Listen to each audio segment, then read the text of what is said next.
नबी पाक सल्लल्लाहु अलैहि वसल्लम की बहुत अहम सुन्नत है। हुजूर पाक सल्लल्लाहु अलैहि वसल्लम ने फरमाया, जिसने मेरी इस सुन्नत से मुंह मोड़ा उसका मुझसे कोई ताल्लुक नहीं। इसलिए हर मुसलमान को चाहिए कि वो निकाह करे, क्योंकि निकाह सिर्फ एक रिश्ता नहीं बल्कि एक इबादत है। लेकिन कुछ ऐसी बातें हैं जिनसे बिना तलाक के भी निकाह टूट जाता है।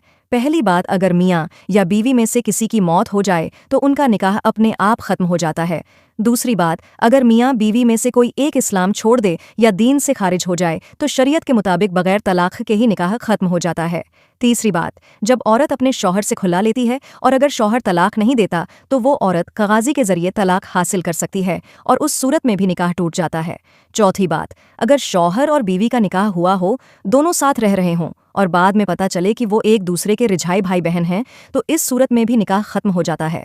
निकाह को हल्के में लेना गलत है, क्योंकि ये रिश्ता सिर्फ दुनियावी नहीं बल्कि आखिरत तक असर डालने वाला है। इसलिए हर मुसलमान को चाहिए कि वो अपने निकाह को अल्लाह और उसके रसूल के बताए हुए तरीके से निभाए, क्योंकि जो रिश्ता अल्लाह के नाम पर जुड़ता है वो मोहब्बत, सब्र और दीनदारी से ही कायम रहता है। वीडियो पसंद आई तो अपनी राय कमेंट में ज़रूर दे।